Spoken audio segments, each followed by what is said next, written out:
Hello students, welcome to my channel Engineers Academy. Let's solve this particular problem. In this problem it is said that determine the reactions at A and B for the loaded beam.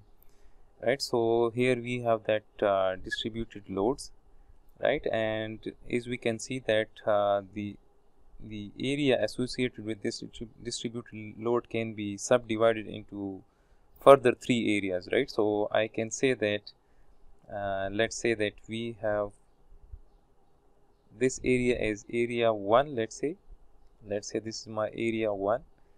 Then we have this triangular area, this rectangular area, so let's say this is area 2, and then we have this area 3, right. So we have two triangular area and one rectangular area, and this maximum intensity of this distributed load is 2.4 kilonewton per meter. So what we will do is that we will determine the resultant load of this area 1, the resultant load of this area 2, and the resultant load of this area 3.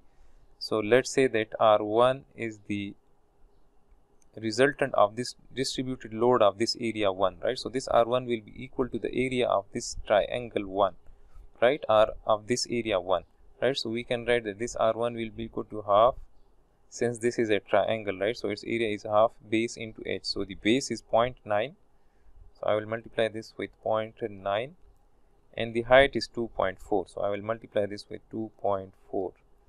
so this will give us R1.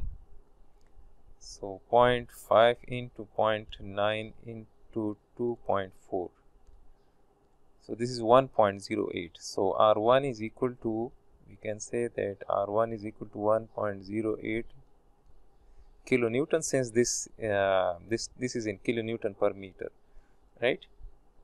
Similarly, R2 will be equal to the area of this rectangle, so this will be this base 1.5 into height, right. So 1.5 into 2.4, so 1.5 into 2.4 equals to 3.6 kilonewton. So R2 equals to 3.6 kilonewton.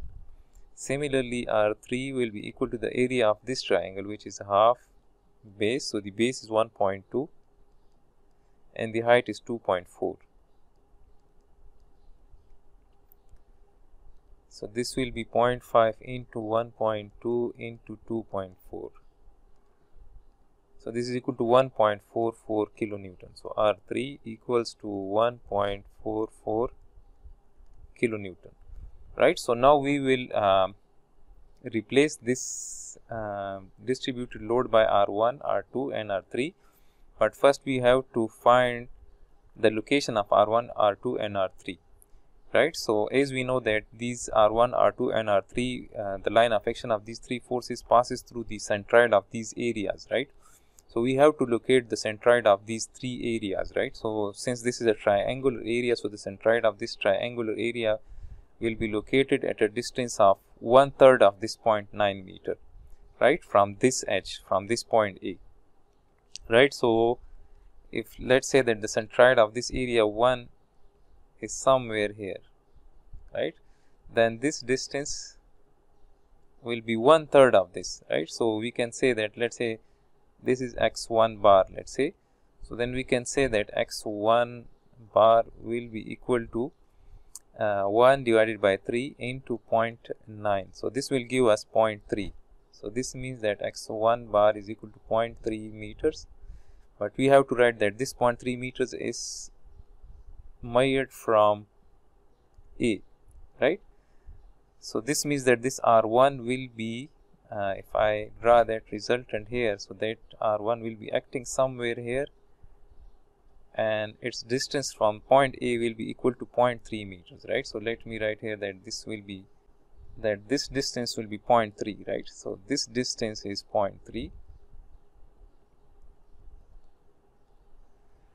meters, right. And similarly, in this R2 will be acting at the geometric center of this rectangle, right. So the base of this rectangle is 1.5, so 1.5 divided by 2, so we can say that x2 will be equal to 1.5 divided by 2, so this will be equal to x2 will be equal to 0.75 meters, right? So that R2, which is equal to 3.6 kilonewton, will be at a distance of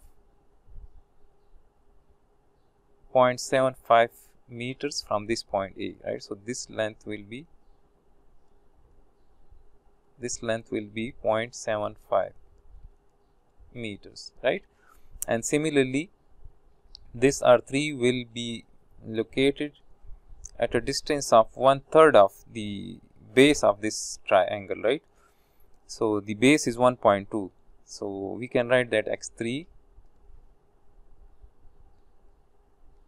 1/3 of this base, which is 1.2.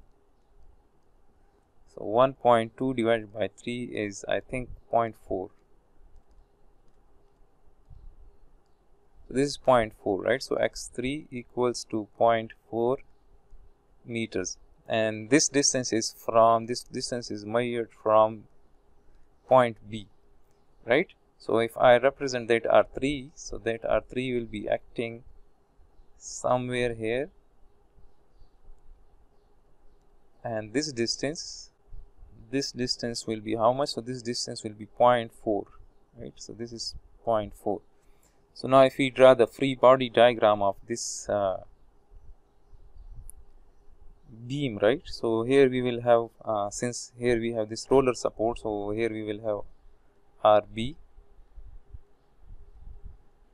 and here we will have, let's say this is, let's say, AY, and here we will have AX, which will be acting in this direction. Let's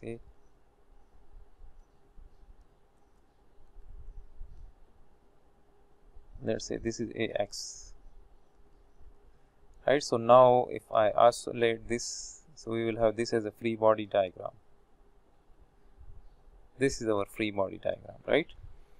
So we can write the magnitudes of these resultants, right? So this is 1.08 kilonewton, this is R2 3.6 kilonewton, and this is R3, which is 1.44 kilonewton, right? So now since we are required to find this AX, AY and RB, so if I apply the summation of moment about point A equals to 0, so as we can see that this RB is producing the counterclockwise moment about that point A. Here we have that point A, and here we have that point B, right? So this RB is producing the counterclockwise moment about that point A, so RB, and the perpendicular distance of this RB from that point A is 1.5 meters. So I will multiply this with 1.5. This R1 is producing the counterclockwise moment about this point A, so I will write plus, and R1 magnitude is 1.08, and the perpendicular distance of this R1 from this point A is 0.3, right? This is that 0.3 meters. So I will multiply this with 0.3. Similarly, this R2 is producing the clockwise moment about that point A, so I will write minus 3.6, and the perpendicular distance of this R2 from that point A is 0.75. This is that x2, right? So this is 0.75. So I will multiply this with 0.75. Similarly, this R3 is producing the clockwise moment about that point A, so I will write minus, this is 1.44, and the perpendicular distance of this R3 from that point A is this 1.2 plus this 0.4, this 1.5 plus this 1.4, so this is 1.9. So I will multiply this with 1.9, and this will be equal to 0. So this whole sum is equal to minus 5.112, minus 5.112, and this is 1.5 RB, and this is equal to 0, or we can say that 1.5 RB is equal to this thing. So RB will be equal to 5.112 divided by 1.5. So RB is equal to 3.408, or we can say that it is, let me write RB is 3.408 kilonewton, right? Similarly, if we apply the summation of forces along y equals to 0, so as we can see that this AY is acting in the positive y direction, so I will write AY this R1 is acting in the negative y direction, minus 1.08. R2 is acting in the negative y, so you have to write minus 3.6, and this R3 is acting in the negative y, so you have to write minus 1.44, and RB is acting in the positive y direction and its magnitude is 3.408, so I will write plus, and this is equal to 0, right? So this is equal to AY minus 0.552.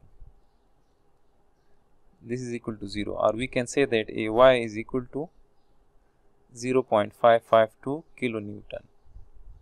And similarly, if we apply the summation of forces along x equals to 0, so only Ax is acting in the positive x direction, so this means that Ax is equal to 0, right? So the total resultant reaction at point A will be equal to Ax square plus Ay square under the square root, and since Ax is equal to 0, so this means that R will be equal to Ay, and Ay magnitude is 0.552 kilonewton, and the reaction at point B will be equal to 3.408 kilonewton.